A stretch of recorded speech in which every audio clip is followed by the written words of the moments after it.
તો સુરતના ઉમરપાડામાં વરસાદ આપણે જોયો। હવે વાત દાહોદની કરીશું। દાહોદમાં પણ મોડી રાત્રે ધોધમાર વરસાદ વરસ્યો। દાહોદ, જાલોદ અને ગરબડામાં ધોધમાકેદાર વરસાદ। ભારે વરસાદને કારણે પાણી દાહોદ થઈ ગયું છે। ગોવિંદનગર સહિતના નીચાણવાળા વિસ્તારોમાં પાણી ભરાઈ ગયા છે। તો ભારે વરસાદને કારણે પાણી દાહોદ થઈ ગયું છે। આપ જુઓ, નીચાણવાળા વિસ્તારો છે સૌથી વધારે પ્રભાવિત થયા છે। મોડી રાતથી આ વરસાદની શરૂઆત થઈ હતી। લોકોના ઘરોમાં, દુકાનોમાં પાણી ફરી વળ્યા છે અને તેને કારણે ઘર વખરીને ભારે નુકસાન થયું છે।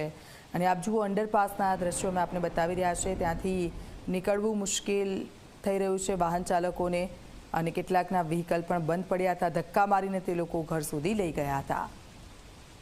તો દાહોદમાં વરસ્યો જે વરસાદ મોડી રાત્રે અને તેને કારણે જુઓ આપ, મોટું નુકસાન।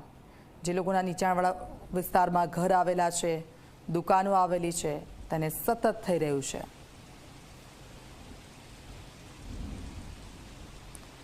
જો લોકો પોતાની જે દુકાનો છે તેમાં જે આ પાણી ફરી વળ્યા છે તે પાણીને બહાર કાઢી રહ્યા છે અને આ દ્રશ્યો દાહોદના અમે આપને બતાવી રહ્યા છે। મોડી રાત્રે જે વરસાદ વરસ્યો અને તેને કારણે આ પરિસ્થિતિનું નિર્માણ થયું છે। મોટું નુકસાન વેઠવાનો વારો આવ્યો છે આ લોકોને, કારણ કે જે તેમનો સર સામાન હતો એ આ વરસાદી પાણીને કારણે બગડી ગયો છે।